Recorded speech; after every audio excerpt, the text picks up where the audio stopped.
Hello and welcome to the Even Stevens Ranked podcast, the podcast for all things Even Stevens. I'm Brittany Butler. I'm Ethan Brim.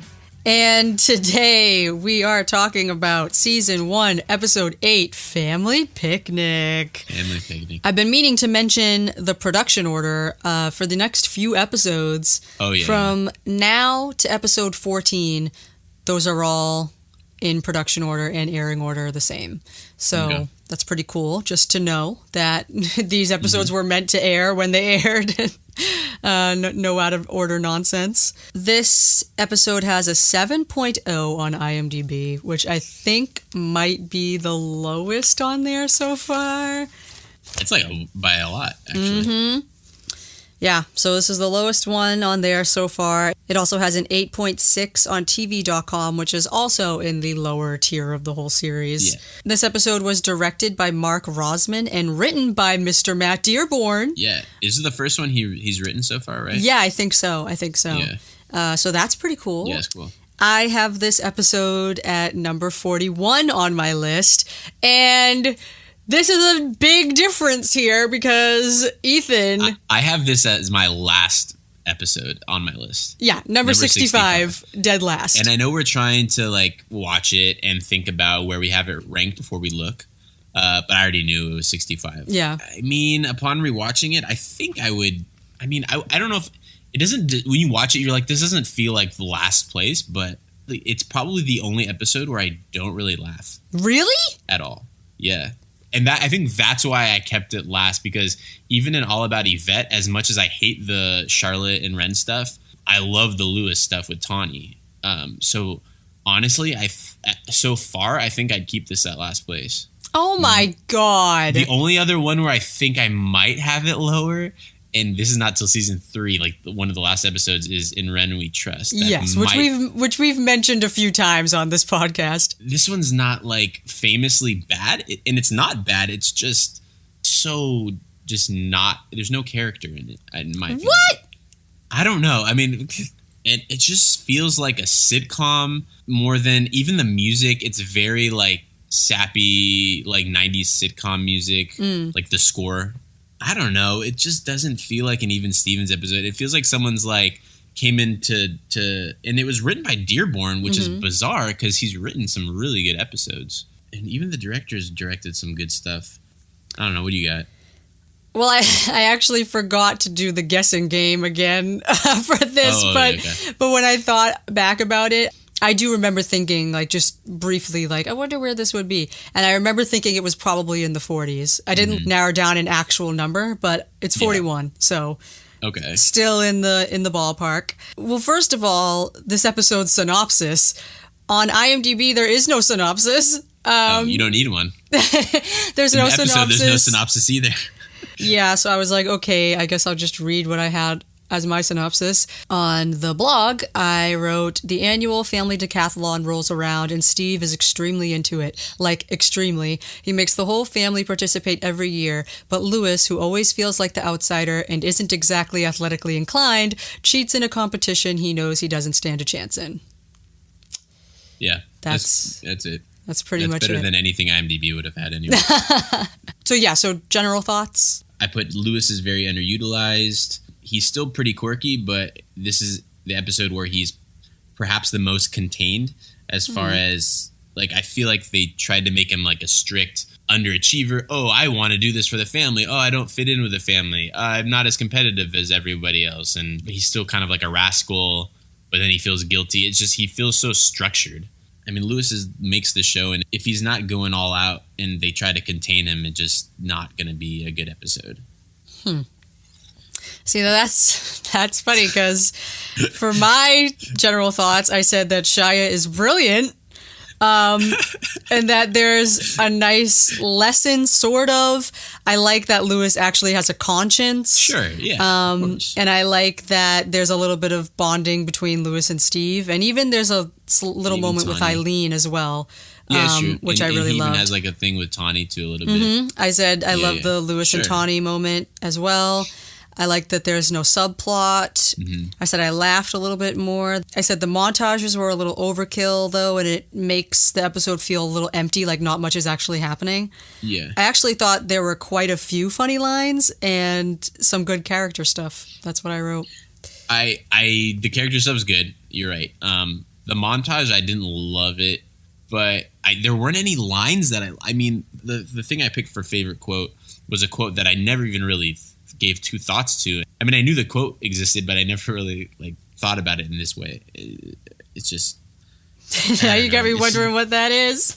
Yeah, I put my list mostly on entertainment value, and I just didn't think that this one, especially after having seen it so many times, it loses its entertainment value the more you know what happens. I think too.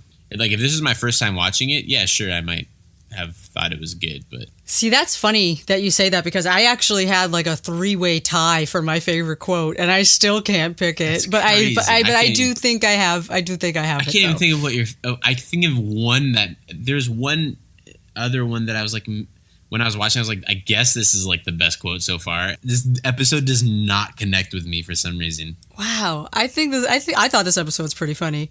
That's crazy. Yeah. I don't know. I don't know. It's just one of those episodes. All the other episodes I have lower because they irk me. A couple of their episodes are they have annoying tendencies. This one it's last because it's just boring.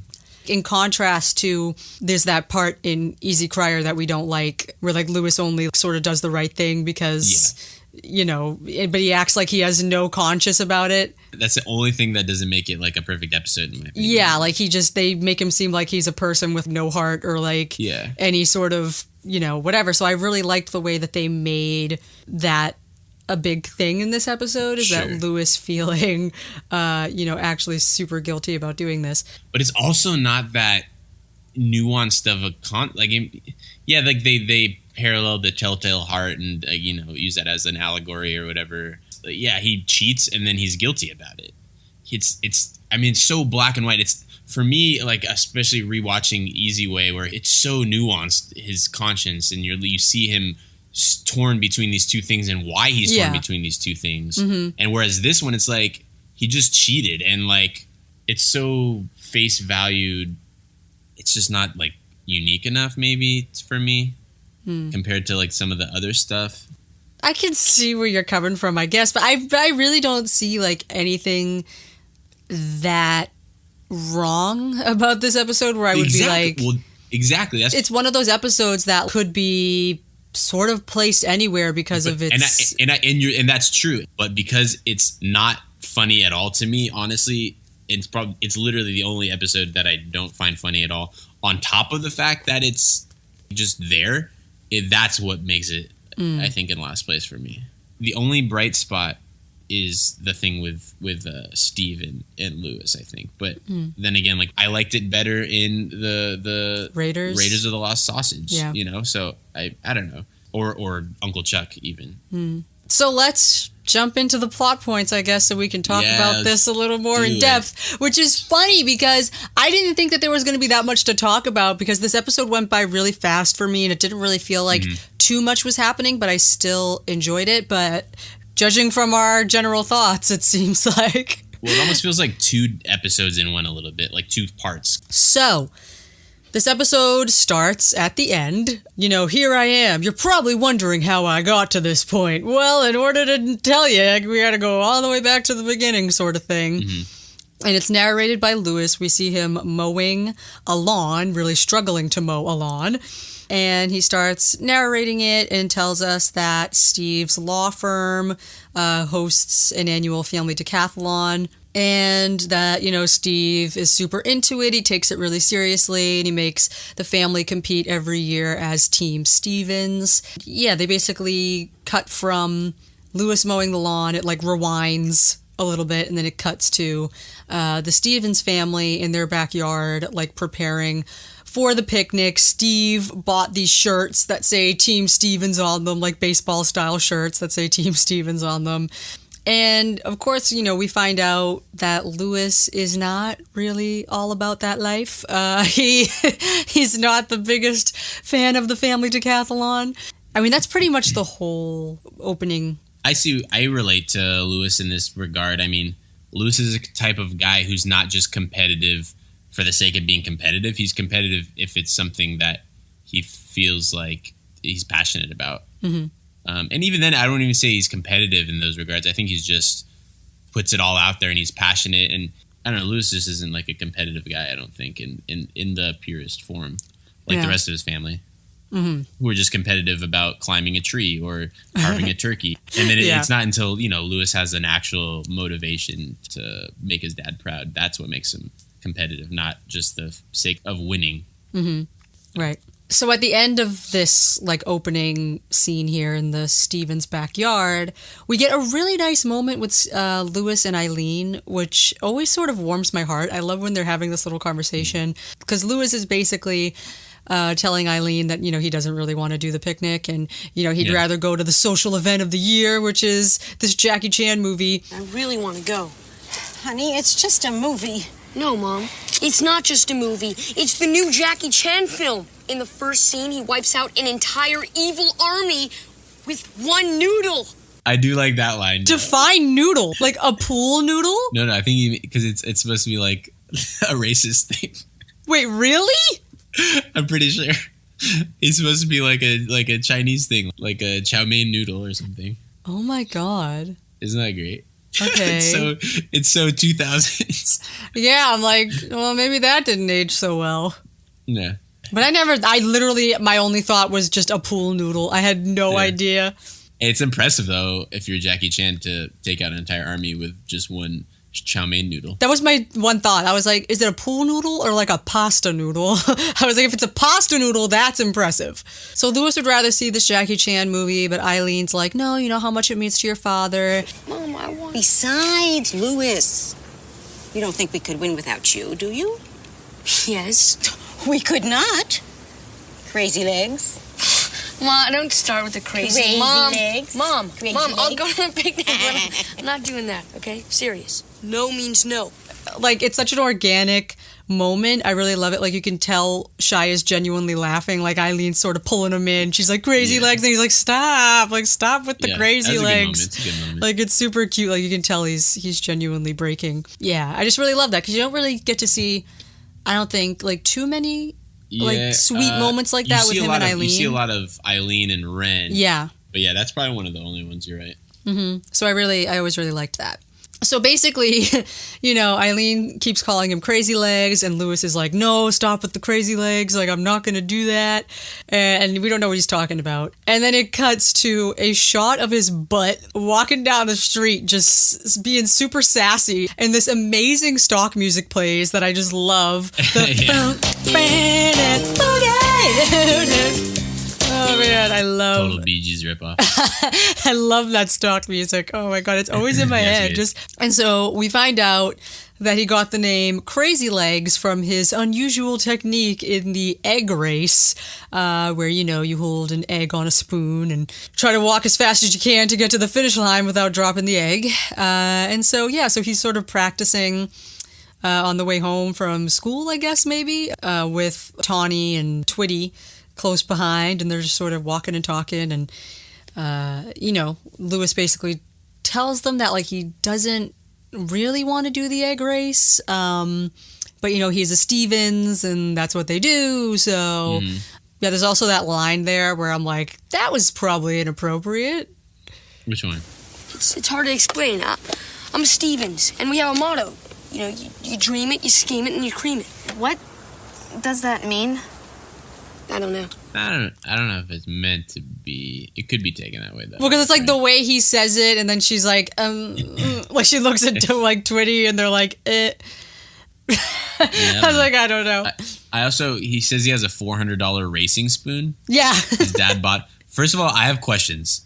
Why don't they all have the same spoon when they're competing? Yes. Isn't it like kind of cheating that he has like shouldn't they all have just like the same spoon, right? Yes. That should be what it is. Once we get to the egg race, that's like my one complaint is that they show everyone's eggs and they're all different sizes. Yeah. I feel like everyone's spoon should be just big enough so that the egg can roll around. Yeah. Also, who is manufacturing these spoons and charging $400? thinking people actually pay that amount for it. No, but it always, like, when they go down, they, like, show a close-up of all the eggs, and once they get to Lewis's, his spoon perfectly hugs the egg. Like, that egg is going nowhere. Yeah. So I'm like, that's not It's like a suction cup, right? Yeah, it's like, that's not right. Yeah. Anyway, Tawny and Twitty basically tell him, you know, the decathlon is just a stupid thing with a bunch of silly races, and you're not like everyone else in your family, so if you don't want to do it, you shouldn't have to. And Lewis is like, you know what? You're right. I don't have to do this. Yeah, but see, like, that still goes along with the theme of the show, you know, Lewis feeling like an outsider in his family. Yeah. You know, so I was always cool with that idea, and how, you know, he feels like, I can't compete in this the way they want me to, and it's just not. But yet, he's still attempting to. He's still making an effort at first, even though he doesn't want to. And then, you know, he's like, his friends say, "Oh no, you don't have to." So then he decides maybe he's going to tell his dad that he's not going to do it. So after that, it cuts to the Stevens house in the basement. Steve and Ren are preparing for the three-legged race. Yeah. Which also, do they say it's not just the three-legged race, it's war? Remember, it's not just a three-legged race. It's war! Oh, it's war. Yeah. Yeah, for some reason when I was a kid, I always heard it as, it's not the three-legged race, it's four. It's war. And I was like, okay, are they really like, you know, they're counting all of their legs, like. Yes, it's literally 4 legs.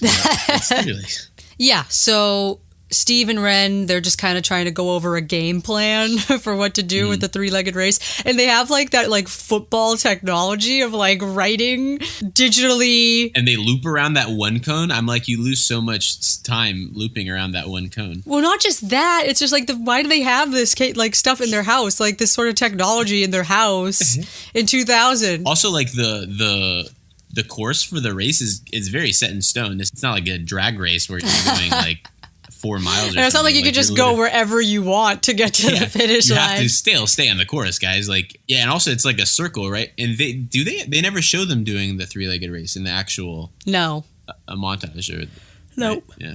Something interesting here is like, you know, Steve is asking Ren like how everyone else's preparation's going, and how are you and Mom coming on your synchronized swimming? Great. We are doing a salute to disco. Staying afloat. Fantastic. So cringy. So cringy, but I think that might have been a nod to Donna Pascal in Saturday Night Fever. Oh, yeah, that's true. She was in Saturday Night Fever. I never really thought about that. Yeah, once I thought about that, I was like, oh, that's kind of a cute thing to throw in. And they did the little Bee Gees like knockoff earlier. Yeah, with the boogie.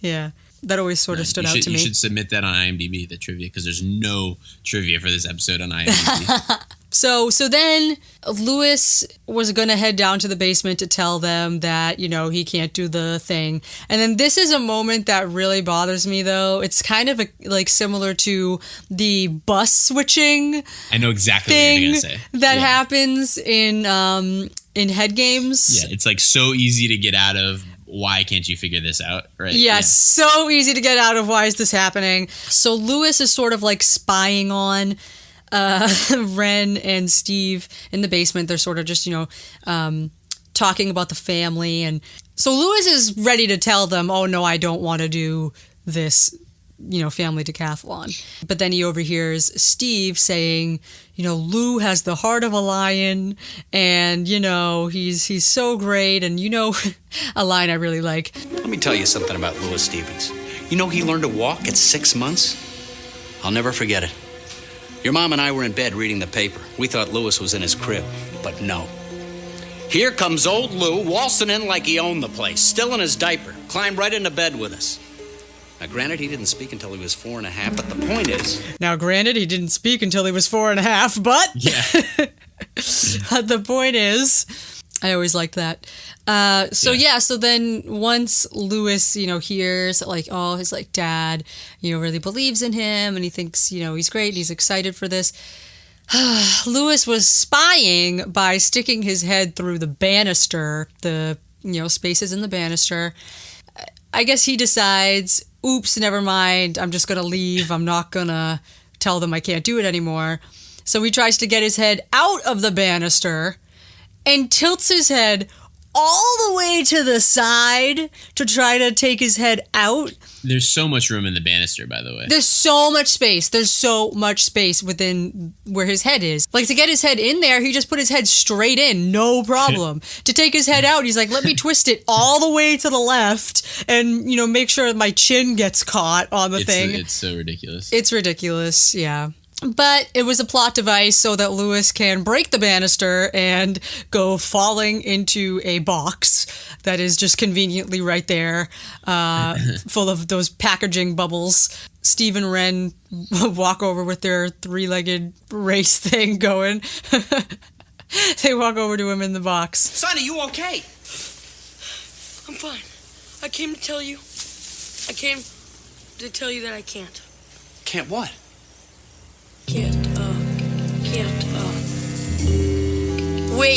Can't wait to win the race tomorrow. Yeah. Because of the way he does that laugh, he's like so happy and then his face just drops. Okay, so here's the thing about this. When he says I can't, so if he was really going to tell his dad that he was not going to do it, he's not going to say, I came to tell you I can't. He's going to say, I came to tell you I can't do the race or whatever. Mm-hmm. But the only reason why he would just say I can't, the writers are giving the character the option to change it to I can't wait or I can't do the race. Mm-hmm. He had just fallen. He was kind of out of breath and he's like breathing. He's like, I came to tell you that I can't. Like, you know what I mean? Like, they're just like, wait, can't what? Oh. I guess. I don't know. Because when they were just talking about the race, like he was hearing it. And... That's true. I don't know. It's a nitpick, I know, but...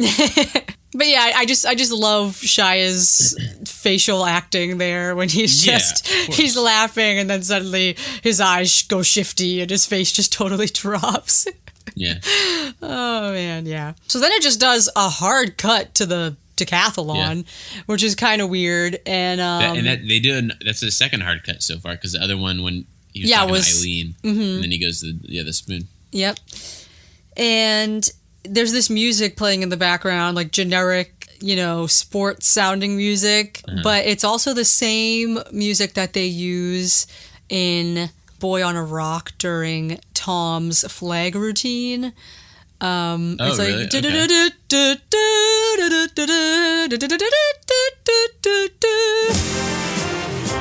lane 5, last year's third place finisher, Lewis Crazy Legs Steven. Like a marching band type of thing. Yeah. Yeah. And it's funny because every time I hear that, I think of 76 trombones led the big parade from the Music Man. I know the song, but I've never seen Music Man. Yeah. So it always reminds me of that. I just wrote that down as a little piece of information. So we're at the family picnic decathlon thing now, and we see Lewis getting ready to do the egg race, and all of his competitors are like this is good 8-year-olds. Yeah, I like this too, actually. Which is pretty funny, and I do like the line as well where, you know, Steve's like, "Are you ready? How are you feeling?" And he's like, "I'm feeling like I'm the only person in this race that knows their times tables." Yeah. And I noticed too, is he wearing a back brace? Oh, he's wearing something, huh? Is that what it is? I think Lewis is wearing a back brace. And yes. goggles. Yeah, goggles, a hat, like thing, and so I think he's wearing a back brace. I'm like, wow, he's really committed. Not it's staying sturdy. Yeah. I like the little kid next to him who shakes his hand. He's funny. Yeah, so like Lewis turns to the kid next to him and shakes his hand, and he's like, "You got quite a grip." Whatever. Yeah. But then it cuts to what I hate. It cuts to a pointless sepia filtered cowboy standoff that was between ridiculous. Lewis and this little kid. It's like 20 seconds long. It's just like, why are we looking at this? It's a time filler. It's like one of those things, those sequences where you just kind of like mentally check out and you're like, oh yeah, now we're back to the episode after. Yeah. And they've done like other standoffs like one or two other times in the... Yeah. But yeah, and they never work for me. I don't like those. Yeah, it's not a good one. Especially when it's followed right immediately after by a montage. Yeah. Literally a 2-minute montage. Whoa, is it 2 minutes? It's 2 minutes. I wouldn't doubt it. I didn't time it, but that's super long. Yeah. It's got to be the longest montage in the series. Yeah. I mean, I guess technically a lot happens, and it's basically I mean, it's furthering it's setting the scene and kind of building the atmosphere of this family picnic that it's more than just the egg race and the boat race. Like, it shows everyone's competitions. The song is sung by Jim Wise. You can totally tell. Yes, which, by the way, I didn't know that, but when I was watching it this time, I was like, that sounds like Jim Wise. Yeah, same here. I never really noticed it before. And then I looked on IMDb, and it was written on IMDb as it says Mr. Crazy Legs, performed by Jim Wise. Does it have a writing credit for him too, or no? Yeah, no, it's John Coda. No, it's the guy he told us about, Richard Bowers. Oh, Bowers, yeah. And Andrew M. Chuckerman. I was going to save that for trivia, but yeah, this song, I always knew, I was like, okay, clearly this song must have been written for the episode. I mean, it's so specific, and it always gets stuck in my head. Now go, go, Mr. Crazy Legs. Now go, don't you drop that egg. They basically play like the whole song. Like, oh, yeah. They even have like a little bridge section. Some will always get ahead and charm you with their beauty, or be the smartest in the class and always do their duty. But when it comes to winning, it's what you've got inside. And show the world you've got some style and have a sense of pride.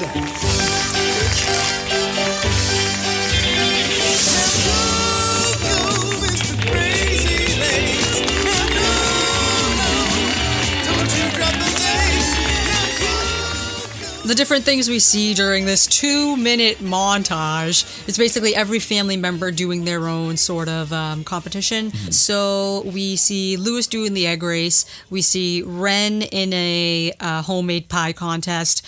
We see Steve carving a turkey with a chainsaw? Yeah. Is this a thing? I think it might be actually a real thing. Because what's the objective? What is he doing? Just trying to, I don't know. I for some reason I didn't think about this one for too much. Okay, it's weird. You don't see him actually shredding the turkey with a chainsaw. You see him with the chainsaw, and then you see him almost make connection with the turkey, and then they cut away and they do a close-up, and you just see the turkey pieces flying like in front of his face. Really? I never noticed that. Yeah, so I just think it's weird that they wouldn't let him actually carve it with the chainsaw. They wouldn't show it, at least. It might have been like a Disney thing, like we don't want to show a character using a chainsaw. Yeah, I just noticed. Yeah, you're right. Interesting. But yeah, I never understood the point of that, though. I was like, what is this competition? What is this proving? What are you doing? What is the objective? Are you just going to town, hacking up this chicken, this turkey, whatever? I have no idea. We see Eileen climbing a tree did Lewis say it was the woman of the house? The mom tree climbing contest or something. Yeah, something, yeah. Yeah. And then Donnie is playing a game of badminton with this old man. I do like this scene. I mean, the montage is kind of boring. They try to make each section kind of funny, but I love the old guy. Donnie's just going all out trying to beat this old dude at badminton, and the old dude just standing there in one place. Donnie's like running all over the court. And then the old guy on the other side just standing in one place, and super old dude. And he's just standing in one place, just moving the racket, not even having to try. Yep. And does he end up winning? The old guy, right? No, Donnie does. Oh, Donnie wins. Okay. Because he gets it. Remember, the thing, he's like, nice shot, Sonny, or whatever. So weird, yeah. God. But yeah, I like that scene, though. Once that montage is over, the 2-minute... Epic montage. I mean, that is a super long montage. Like 2 minutes in a 21-minute episode is a lot of time. Yeah, it's a tenth of the episode, pretty much. Yeah, so it's crazy that it took up that much time. It cuts to the Stevens family, like, sitting around a picnic table. They're eating. They're kind of, decompressing from everything that's been going on and taking a break. And Steve is checking the scoreboard, and we see that this other family, the Dandridges, are ahead of them. And we find out that it's this guy, Quincy, this kid named Quincy, and his dad. What's the dad's name? Porter and Chippy are the parents' names. Yeah, Chippy, that was also written in the trivia that it's like Chippy is like a word for like a side lady, basically, or something, because they mention the word Chippy again in Stephen's Manor. I just got off the phone with your Chippy, Eileen. Oh, yeah. But yeah, this father named Porter, his wife Chippy, and their son Quincy, who looks like Jason Bagwell, by the way. Kind of, yeah. And he's like super buff. They're from Australia, and and again, Ren immediately likes the guy, so she must have a type because she likes he looks Jason like Bagwell. Jason Bagwell. She liked Jason Bagwell on site, so we find out that the next race coming up is like the big deciding race. It's all come down to this: the father-son kayak race. The only downside to this is that Donnie ripped his delt or whatever, ripped a delt in his shoulder or his arm or whatever during the badminton game. And that is a line I really love as well. I don't know It's actually a really good line. Did you pick this line? It was my close call. I think I just ripped a delt. That's pretty rude. I'm eating. It's my shoulder ache, boy. When I heard this line as a kid, I didn't understand because I didn't know what a delt was, I guess. Yeah. And I thought maybe it meant something else. But now it's like he thinks it means like he farted. Yeah. That's like the only line. That's the only line I consistently laugh at like every time I watch this episode. Well, it's also because it's like shyest phrasing. He has the cupcake in his mouth. Yeah. I just love it. I should say that if I just ripped a delt, bro. Well, because it's like the you smelt it, you dealt it. Yeah, like line, or I just cut the cheese. I just ripped the delt. Mm-hmm. Yeah, it's good. Yeah. I enjoy that line. But yeah, so since Donnie is in pain, he has ice on his shoulder, he can't do the father-son's kayak race. So what does Steve say? It all comes down to the father-son kayak race. Everything. The title. The fruits of victory. All I can say is, I'm glad I have 2 sons. Are you ready, Lou? Which that always makes me laugh too, honestly. After Donnie gets injured, kind of like Ren, and you can tell like the family besides Steve is like, oh, we're done. But like Steve actually says, no, like Lewis can do this. Like that's kind of a cool moment that he actually believes in Lewis when, I mean, even the audience, you're like, oh, Lewis, there's no way Lewis is going to win. Well, because it's great because as he says, I'm glad I have 2 sons. You're ready, Lou? Yeah. They cut to him and he has a face full of a cupcake. Just like swap.com. Yeah.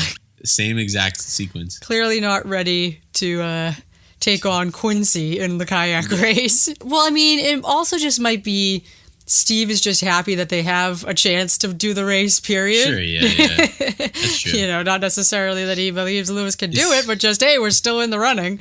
But Lewis probably takes it as, oh, my dad actually thinks like he actually believes that I can win this, even though like I don't think I can win this. And well, yeah, because you kind of get that when like the camera lingers on Lewis and you can tell he's thinking about it. He even kind of says no. He's like no, no, does he?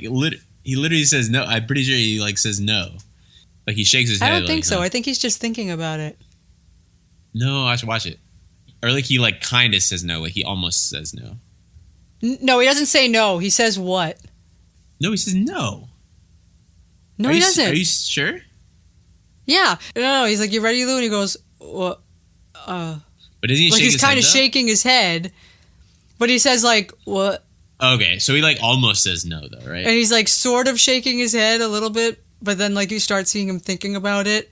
And I think that's maybe one of those moments where it's like he's starting to get a little little big head about it. He's like, wait a minute, this could be a moment of glory, like sort of thing. Yeah, but he also doesn't believe he can do it, so obviously that's why he's ends up doing what he's about to do. Yeah.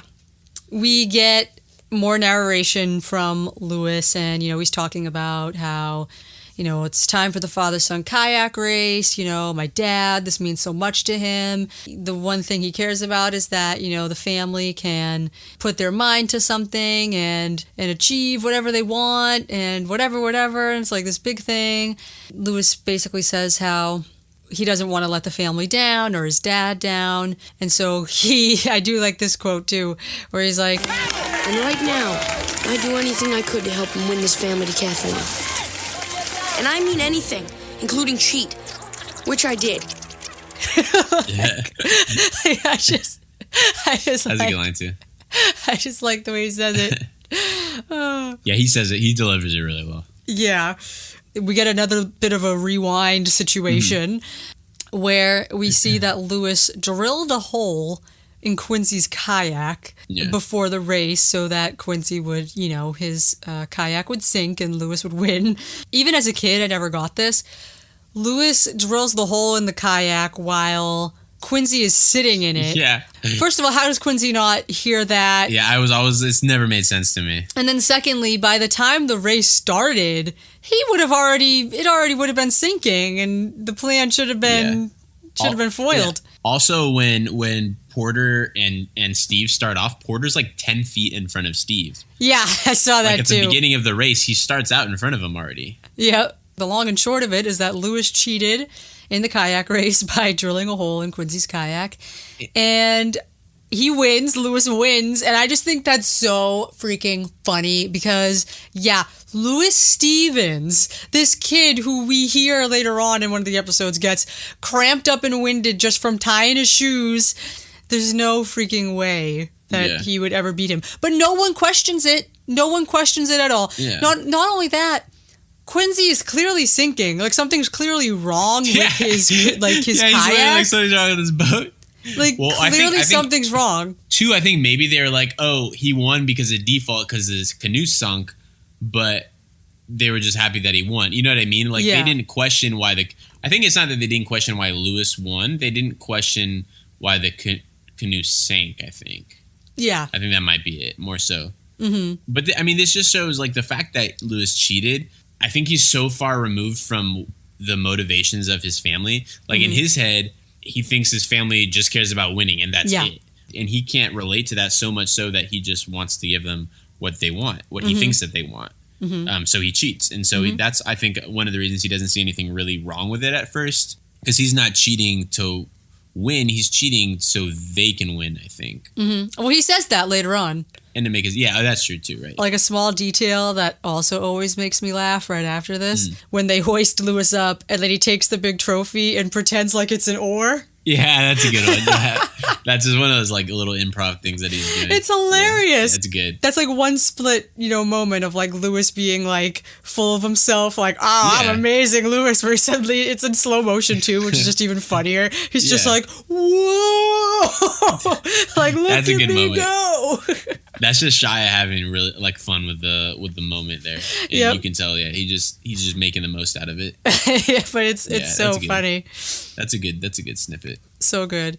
And he's just beaming with joy. He's so happy at this point. But then it cuts to the Stevens house that night, which this is the best part of the episode. This is hilarious to me. Like, I'm sorry. This is like some of the funniest stuff in this whole series, in my opinion. They're at home that night and they have 2 boiling pots of cheese fondue, which, okay, that's like a celebratory thing to eat, I guess, in this household.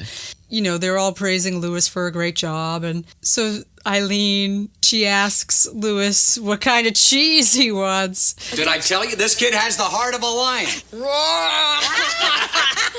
And what better way to show you how proud we are than with 2 boiling pots of cheese fondue? Swiss or cheater? Cheater. What did you just say? Swiss or cheddar?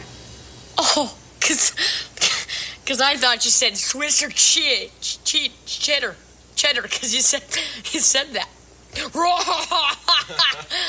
Because you said that. Because you said that. And then just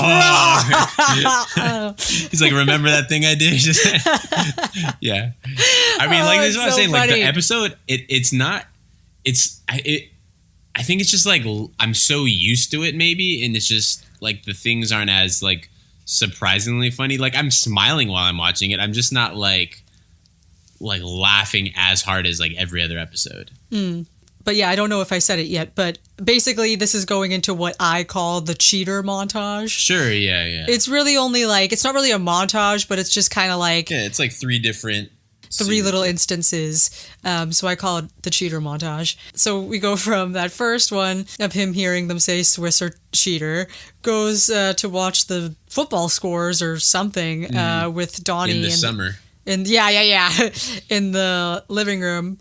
And, he hears on the TV the guy say... Arizona beat Arizona State 35-14. They didn't have to cheat. Cheat. Like you, Lewis.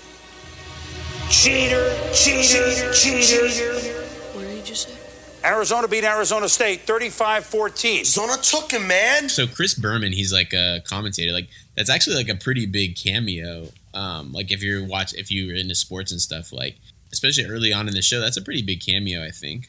That's funny, see, because I'm totally out of the sports loop. I had no idea that was actually a guy that was a sports commentator. Oh yeah, I literally thought he was just an actor. He's like really famous in as far as like sports commentating. Well, there you go, early trivia right there. Yeah, I feel like we've been saying a lot of trivia before the trivia section. Yeah, well, yeah, they're like more contextual, I think. So he hears that, and again, it's like, wait, what do you say? It's a nice moment with him and Donnie too, like kind of just chilling on the couch. Yeah, checking the scores with my big bro. yeah. And then there's like a weird. So then Lewis walks away after that. Are you gonna say it's it's an overdub? Yeah, it's an ADR. I'm like, what the? I was like, it's so random and it's obvious, but oh yeah. Because like, I'm gonna go have a lie down. Like so computerized. Like, why is this? It's super loud as well. Yeah, it's just different. It's mixed differently. Lewis, where you going?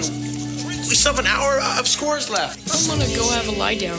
But like, it's just weird because it's like, it's not really necessary because you kind of know why he's walking away, and it's almost funnier that he's just walking away without saying anything. Mm-hmm. But then they're like, no, we have to explain why he's walking away. So insert, I'm gonna go have a lie down. He's just like, you know what, I got to sleep this thing off. I'm going crazy. Yeah. So then it cuts from that thing with Lewis and Donnie and Lewis walking away to the next day at school where Lewis is in that class with the same teacher from swap.com. I love this guy, by the way. Yeah. And so he's up there and talking about... Of the big cats, the panther is in the same phylum, class, order, and family as the tiger, but it's the genus that garners our attention today. Genus, of course, being the taxonomic category, including species. Yeah, so Lewis is sitting there and he's just scribbling like crazy in his notebook. What class is this, though? I have no idea. I don't know what kind of class it was. Like, exactly. I don't know what class he was teaching in swap.com either. Yeah, I think it was history, right? Because he was talking about like Afghanistan or something. No, but that was like geography, I think. I have no idea. Anyway, and so I also love the way Lewis has a composition notebook and he has it like... Yeah, he's like secretly scribbling something. I want to know what in the world he's writing down. And he was holding it so hard to his head that when he pulls his head away, the composition notebook is all dented. Like, it's just like, he's insane. It's like his direction was just be neurotic right now. Yep. And it's like, okay. Then after he finishes scribbling, he puts the pencil towards his head and breaks the pencil. And Tawny's like, are you okay? Yeah, I'm fine. And then just the freaking funniest thing in this episode ever. The teacher's like... The only faster feline in that particular genus, of course, would be the cheetah. Cheetah. Cheater. Cheater. Cheater. Cheater. Cheater. Cheater. Cheater. Cheater. No! What do you people want from me? I didn't do anything! I didn't do The music that comes in, you hear it. Dun. Yeah. And then, of course, Shia again. Cheetah. Like the way he says like it. The only reason why any teacher in the world would be talking about cheetahs was to be setting up this like little thing here. It's hilarious. I mean, not necessarily. I mean, I know we learned about different animals and stuff at school in one of our classes. I can't remember what it was. That's true, because it's junior high, I guess. I'm thinking like high school. But yeah, it's just so funny. Like, I know it's supposed to be clearly that's the only reason, but it's just that's what makes it funny though. I like that. It's that, It's like the fact that out of everything ever, it's the cheetah. Yeah. I like off the wall things that are there for a purpose. If like they're there for a purpose too. Mm-hmm. I like off the wall things for the sake of being off the wall, but I love when things are justified by ridiculous reasons or structures like this. And then so Lewis has the freak out and leaves. And then the teacher just goes back to his... I love it. I love that freak out. It's just so great. Oh, no! It's a good freak out. What do you people want from me? I didn't do anything. What do you people want from me? Like the teacher cares that he's cheating. The news guy, they're all invested in this family picnic. It just gets me every time. I love that. I've actually uploaded that to the Even Stevens React YouTube channel. I think it's the first video up there. It's just called Swiss or Cheater. It's the name of the. And it's just all three of the instances. And it's all three. It's the whole cheater montage. But yeah, I love that. That's definitely my favorite part of the episode. So following Lewis's mental breakdown, it cuts to something that's just really cute, really great. And it sets up Tawny's background too. Mm-hmm. It sets up Tawny's background a little bit more. It's something we see a lot throughout the rest of the series too. Tawny sort of being Lewis's personal therapist. Was this the first time we see it? Maybe in like this obvious of like, I'm talking to you about something. Okay. I mean, she mentioned her parents being psychologists and stuff in Lewis in the Middle and helping him that way. But not where he's just like sitting down confiding in her. No, I think this might be the first. Yeah, I think you're right. Yeah, so he's lying there with like a wet paper towel on his head and... Well, this is my parents' psychologist. I know all about panic attacks. It wasn't a panic attack. I think I might have ripped a delt or something. I think I ripped a delt or something. Yeah, that's my line, by the way. Oh, it is? Yes. Oh, okay. I just freaking love that line. It wasn't a panic attack. I think I might have ripped a delt or something. Like, they're totally two not even related things that you would never confuse with each other. Like, he still doesn't understand what a delt is. I know, exactly. He doesn't understand. So he's just like, great. Oh, yeah, he just says it. Yeah. It's so good. I heard it and I was like, just started laughing hysterically after that line for some reason. Oh, that's funny. Well, there you go. There's your best quote then. Spoiler for our final segment. Yeah. Oh, yeah. Sorry. So Tawny thinks that he had a panic attack, and he's like, no, it wasn't. The biter just ripped a delt. And so she's like, Lewis, are you familiar with the telltale heart? And he's like, nah, but I'm sure you're going to tell me. Which I like that too, which of course she is. Great delivery. And she starts telling the story. It's about a guy who commits a murder and buries a body underneath his floor. Then he starts hearing the sound of a beating heart. La-di-da. He tries to ignore it, but the beating just gets louder and louder. He thought he committed the perfect crime, but the constant beating of the heart was driving him insane. The guilt was too much. And then finally, it got to the point where he would have given anything to make it go away. All right! I'm sorry! I cheated at the picnic. What are you doing? Give me the ball! What? Give me the ball. He snaps out of it. He's like, fine. I cheated in the kayak race or whatever. And then we see that like the heart beating was actually Twitty playing basketball. He says, what are you doing? Give me the ball. Give me the ball. He's all mad about it. Yeah. He's minding his own business. Yes, but there is another overdub weird thing right here. Right. Where Lewis goes over to Twitty and Tawny and, starts confessing to them about what happened. And they start off the confession like we get a shot from over Lewis's shoulder, like from behind. Yeah. So that we can't see him, but you can sort of tell his movements don't match with what you're hearing. And it's also mixed kind of poorly as well. So you hear him say, No, Donnie ripped a delt thingy, and I was eating a cupcake, and everything was all screwed up. And then it cuts to where you can see him, and he's like, I didn't know what to do. I drilled holes in Quincy's kayak or whatever.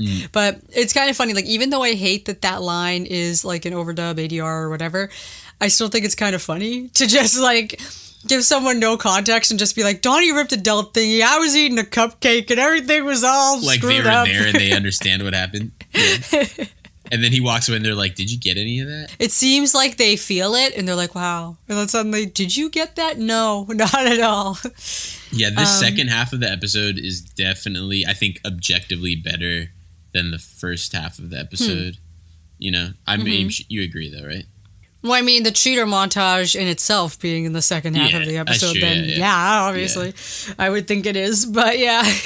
Then it cuts to the Stevens family having dinner. I hate this scene, by the way. Yeah, this scene's a little weird. So everyone is sort of going around saying awesome things they did. I walk around half the day.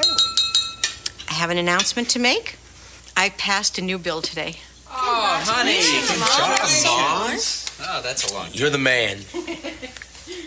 Guess what? I won the big Simpkins case. Oh, yeah. Congratulations, Dad. Thanks. Even with my bad delt, I ran a 4-4. Ah, Donnie, that a boy.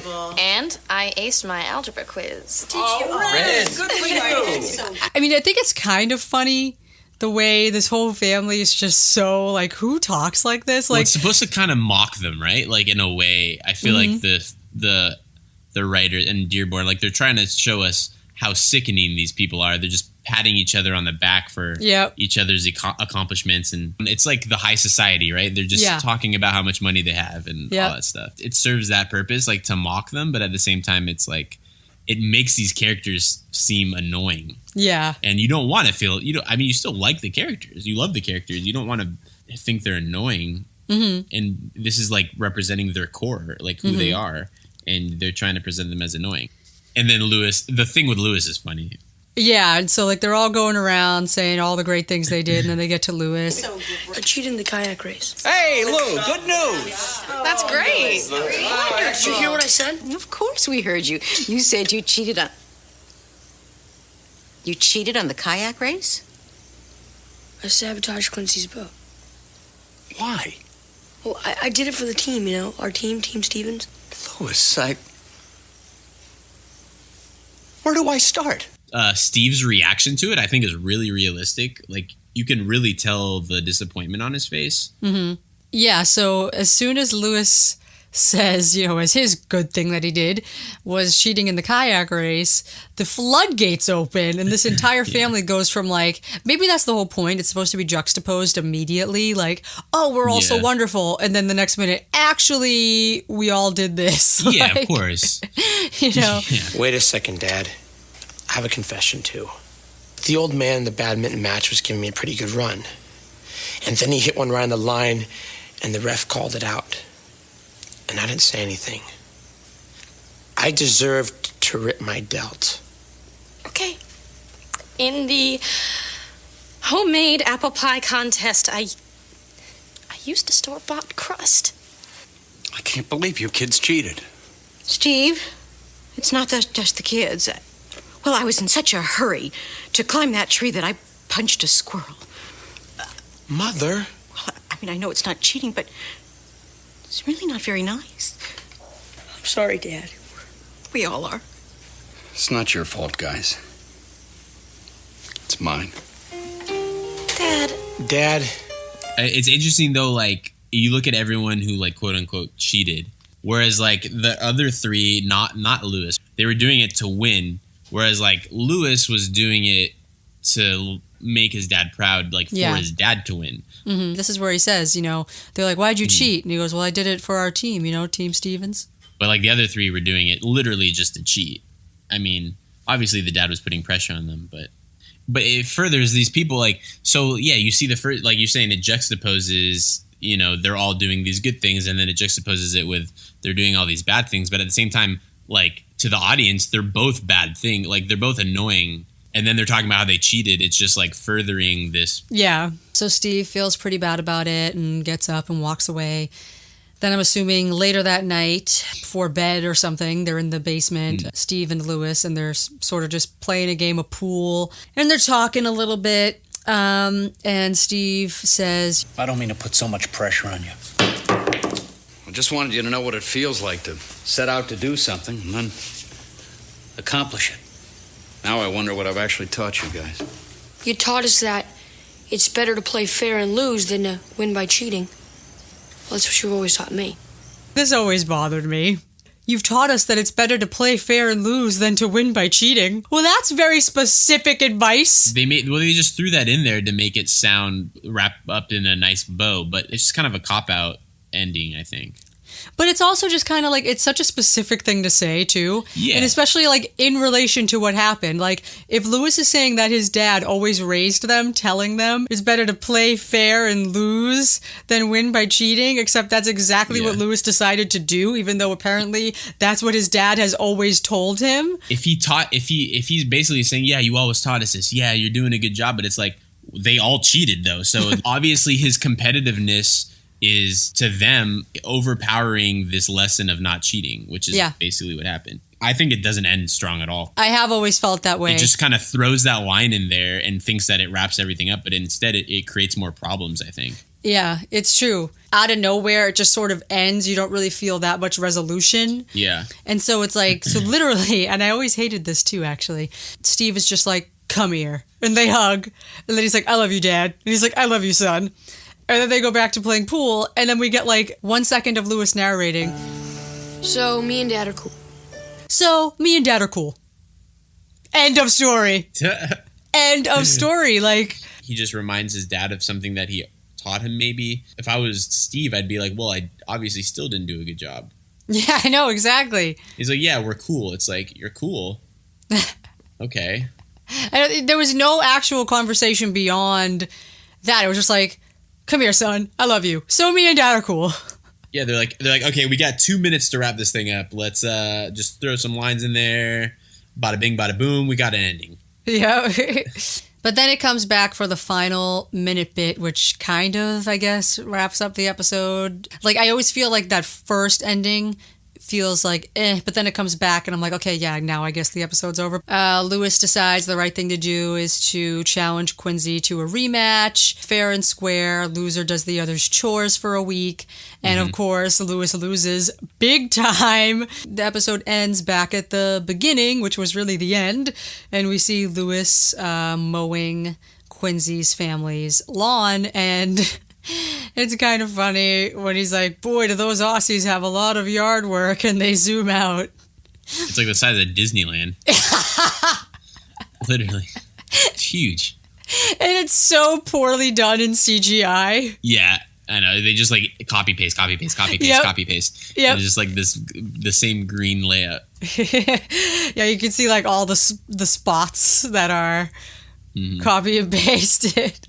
The lawnmower isn't even electronic. It's just a tiny little like metal one. Just get like a John Deere tractor or something. Just sit there and ride around the whole time. Yeah, that'd be easy.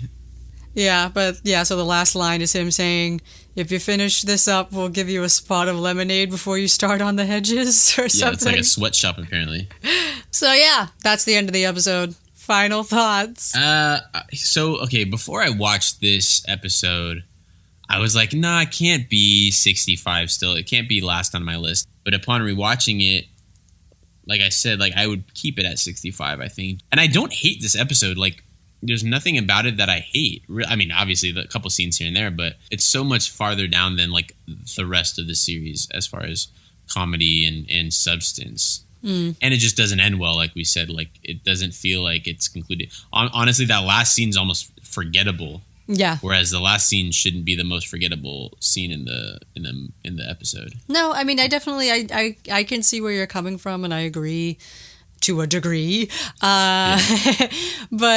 I don't know. I think the cheater montage is pretty funny. It's the way they do it that makes it feel like even Stevens. And it feels like that, and that's not why the episode's lower. That's like still some of the highlights of the episode. Mm-hmm. The first half I don't care for at all. Also, I mean, I think the competitiveness is somewhat irritating. Why Steve is so competitive. Yeah. It's not a three-legged race. It's war. Like, it's not. It's a family picnic, bro. Like, it's not that big of a deal. That's a quote right there. That should be on a t-shirt. It's a family picnic, bro. I want to make merch for our podcast. Like quotes. Because I know other podcasts that have like merch with like the title of their podcast, but it's like ours is just like the Even Stevens Ranked podcast. Like that's not really that fun to wear. So I'm just like, I want to come up with like other stuff. If anyone is listening and can think of like a quote from one of our episodes so far that would be funny enough to put on a t-shirt or something, let us know. Yeah, it's just a family picnic, bro. But I guess it just the competitiveness kind of underscores the whole series as far as like Lewis feeling like he doesn't fit in. He's like, Lewis has a point. Like, this stuff is not important. I mean, yeah, it's good to, give 100% to everything you do. But at the same time, like, there's value in knowing what's important in life and what's not important. And to be that into every little thing to the point where it makes someone feel pressured that they have to win in order to not disappoint your family. But they're the Stevens. I know. It's like the epitome of them feeling this way, I think, and him not really relating to that. and I don't know, and them pressuring him into being like them. I was raised by my parents didn't care about winning growing up. I mean, and my dad was my basketball coach, and he didn't emphasize winning. He emphasized, doing our best and trying our hardest, but not winning. It wasn't ever, this isn't just basketball, it's war. Like, that wasn't the message. This mentality that Lewis, or this pressure that Lewis is feeling to be like his family when he shouldn't be pressured in. I feel like what you're getting at is that he does feel pressure to be like the rest of his family a lot, but they're not actively pressuring him to. Yeah, they're not literally saying we want you to be in this because we need to win a third straight year and all this stuff. Like, we want you to be as competitive as we are. They're competitive, and he feels pressure just because it's like an unspoken pressure. But here it's kind of spoken. That's, I guess, I think that's what bothers me the most about the episode. Yeah, my final thoughts, I pretty much feel the same as I did. I probably wouldn't change it from 41, honestly. I don't know. I like it. I think as the way the family comes off to you, I can see that. But I just like the fact that the whole family is together, basically, for, we get to see everyone. We get to see, like I said, Lewis and Steve, Lewis and Eileen, Lewis and Tawny and Twitty. Yeah, I don't know. It's just, and I did think that a few lines were genuinely very funny. I definitely I laughed at a lot of lines. Anyway, yeah. So I think that's everything. So did you have an MVP? I put Lewis. Yeah, I mean, I really don't know. Like, I'm terrible at picking MVPs. Non-Lewis MVP. I don't know. I liked Eileen. Okay. Just, she had some good delivery. Yeah, I might actually say Eileen too. Yeah. So it's time for just a little bit of trivia. Is it true? Did you know that? For your information. Is it true that... What does that mean? A little bit. Just a little bit, because we talked about most of the trivia already. Yeah. If we didn't talk about it, what would have been here was Mr. Crazy Legs being sung by Jim Wise, written by Richard Bowers, which we just learned about him in our interview with Jim. So that's pretty cool. Yeah, Rengate being the only other episode with narration in it, but I don't think that's... Yeah, it's not even on the same level at all. It's just like one little scene. Instance where they do that. Yeah. That's not a really worthy trivia that was up there on TV.com. Like, come on.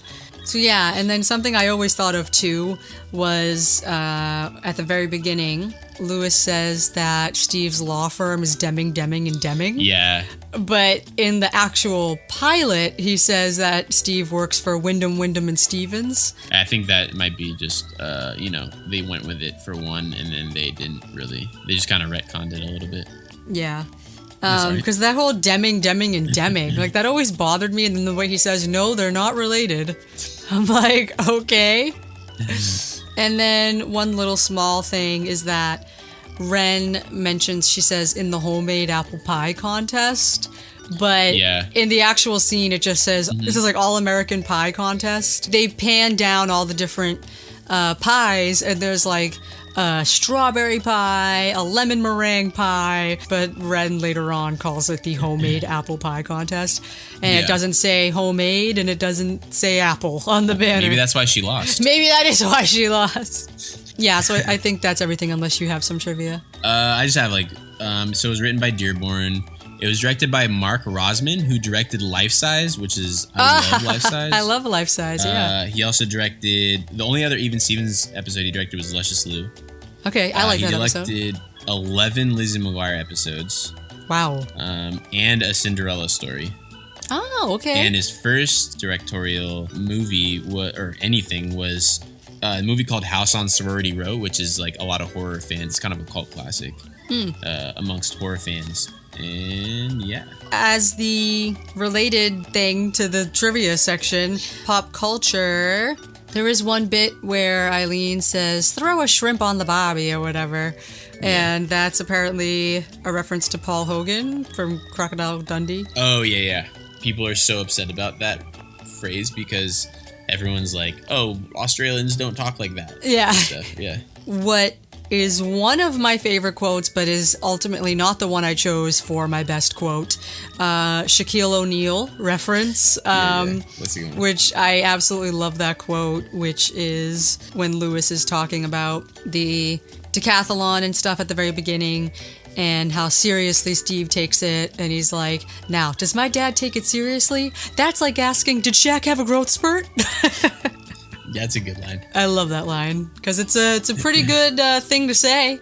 Yeah. To really get your point across. And then, of course, Jackie Chan, Saturday Night Fever. I'm putting there in the Bee Gees for the staying afloat. Sure, yeah. And The Telltale Heart, Edgar Allan Poe. Those are all the ones I picked up on. And once again, those are all pretty solid things. Jackie Chan's not as prominent. Yeah, but he's an iconic. But still, yeah. He's a legendary person. Yeah, it's like Shaq, right? Shaq's same thing. Yeah, but it's like, it's like everyone knows. Yeah. Who Shaquille O'Neal is. He's gonna. Shaq's one you know what I mean? And it's like, it's not like he was talking about his basketball skills. He was just talking about his height. Like, everyone knows Shaquille O'Neal and that he's huge. Yeah. So very, very solid stuff. Any tweets? Yes, I do have tweets.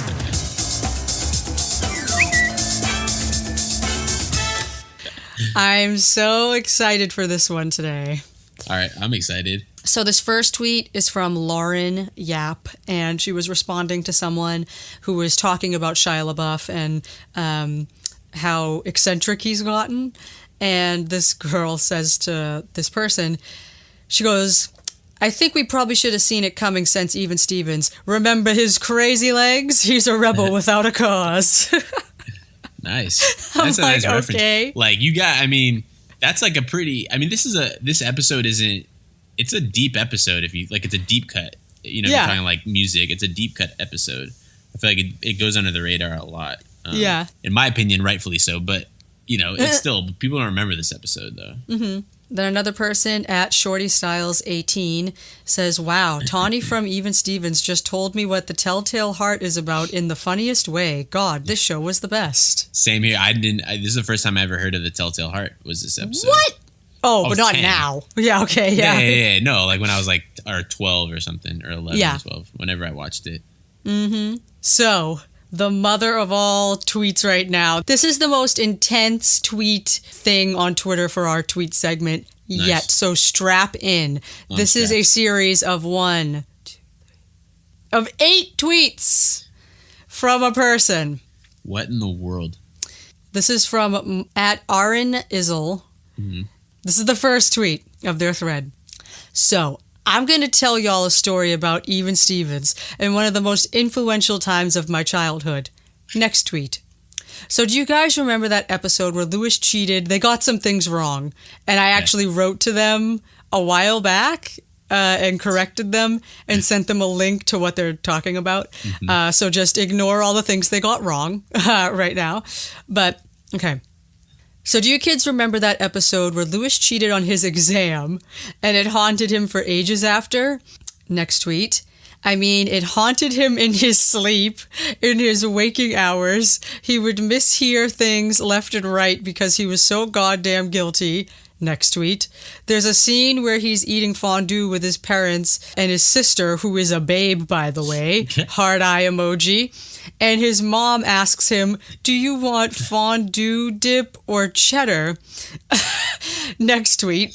So Lewis, as you remember, I literally just effing said, is haunted by being unethical and dishonest to score high on an exam. Well, he hears his mom say cheater instead of cheddar, and I think about this a lot. Next tweet. He hears her say cheater and loses his effing mind. This kid goes bonkers. He panics, he confesses, and he's just all around manic. Next tweet. I think about this a lot because cheddar is a common cheese. So every time I see it at the grocery store or I'm standing in front of my refrigerator at 2 a.m. eating cheddar straight from the bag, I always pronounce it as cheater in my head, and I blame Lewis Stevens for being an effing dishonest cheater and scarring my thought process for the rest of my days. End of thread. And then 2 people responded to that thread. Oh. One said, thank you for this thread. Another person said, effing Shia LaBeouf strikes again. And I wrote to them and said, here's that scene to jog your memory. Lewis cheated in a kayak race, not on an exam. Haha. And then they had written back, you are the blessing I never knew I needed. I love you. Was this recently? This was from August of 2018. So you should link them to the podcast of this of episode. course. And it's funny because I was like, oh, how am I going to find tweets about this? And then I remembered this exchange and I said, whoa, perfect. Hey, that's crazy you remembered that. Can't not talk about this. And again, the cheater montage is awesome. It's interesting because he brings up the exam. A lesser sitcom could have just made it, cheating on an exam. But even in my last place episode of Even Stevens, they still, found a way to make it not as formulaic. They made it, they kind of raised the stakes. Whereas an exam, like, I feel like a lot of kids could have maybe related to that and not seen it as big of a deal. But cheating on this, I feel like the weight of it was felt. Like, you're like, man, I can't believe he cheated on. Like, he actually drilled a hole in this fool's kayak. Like that's a big deal. I mean, it sounds like a bigger deal than cheating on an exam, and like where they could have just easily made it that and be like, okay, who cares? He cheated on an exam. Like, I know tons of my friends who cheat on exams. So, and a lot of shows that talk about and that tons as of well. shows. Yeah, I have a YouTube comment. Oh God. Okay. You seem so concerned and worried. Well, because YouTube comments are always crazy. They're always unhinged. No, this one's not that bad. So when Ren and Steve are practicing for the 3-legged race, they're practicing their strategy. So they go like left, right, left, right, left. So they're like practicing walking. And this comment says, saying right, left, right, left, right, left actually doesn't help because Ren has to do the opposite. My head hurts. Or his right leg and her left leg are attached. So if they're both going right, then he can't move his right leg if she's moving her left leg. I just think it's kind of like a blooper type of thing that they pointed out. I never thought about it. It's also funny that it's just such a matter of fact kind of comment. Yeah, it's like actually doesn't help. So moving on, final segment, best quote. You already said yours was the ripped adult, Lewis. Yeah. Mine, which I also sort of rediscovered this quote, sort of like you, and I just love it. It's also in that same scene, actually, though. It happens it gotta be a few seconds after your line. Tawny says, Could it be that you're guilty about something and it's overwhelming your ability to do anything? Guilty? Right. Even if I was, which I'm not, I would do the healthy thing and keep it tightly bottled up inside of me. That was probably the only quote that I thought you might have picked. Really? When I heard it, I was like, I feel like Brittany would pick this. I was a good one though, but I just seemed like one you'd pick. Yeah, that's a good one too. I love that quote because it's just great. It's just great. Yes, the healthy thing is to keep it tightly bottled up inside of you because that won't go wrong. That's probably like one of the most like Even Stevens quotes in the episode. I think just because it's just very kind of ironic and like unexpected. Yeah, and it's again that's a line that's kind of easy to miss because I never really thought about it before. It's so conversational. Yeah, exactly. And then I just started laughing. I was like, "Yep, that's my quote for this." But yeah, the Shaq having a growth spurt one was that's a good one too. Was my runner up as well because I use that a lot. But yeah, that's everything really. Yeah. Thank you guys for listening. The next episode, episode 9. In the series, Scrub Day. It's a good one. And I said in our introduction episode, that's actually the first episode I ever saw of Even Stevens. Oh, yeah. So pretty fun. And then, following Scrub Day, this is like the golden... I like to refer to it as the golden age of Even Stevens from like after Family Picnic, pretty much through like the first 7 or 8 episodes of season 2, I think are just really fire. For the most part. Because season 1, I've said before, is like my favorite season. I really do love these episodes coming up. Scrub Day, Easy Way. I even like Deep Chocolate, actually. Battle of the Bands, Heck of a Hanukkah, Luscious Lou, Movie Madness, Strictly Ballroom, Almost Perfect, A Week First Week. I think Deep Chocolate might be my lowest of those ones. I think that was the only one I think that one and maybe After Hours were the only two I had like below 30. But everything else, like all those other ones I have in my top, like 25 or 30. Yeah, definitely looking forward to talking about these ones coming up. But yeah, so thank you guys so much for listening. Of course, all of our socials will be in the description of this episode. Again, leave a review, please, if you like what you're hearing and you've been having a good time with the podcast. Because we're having a good time, and we hope you're having as good a time as we are, recording these. It's so much fun. So Thank you guys, and we'll see you next time. See ya.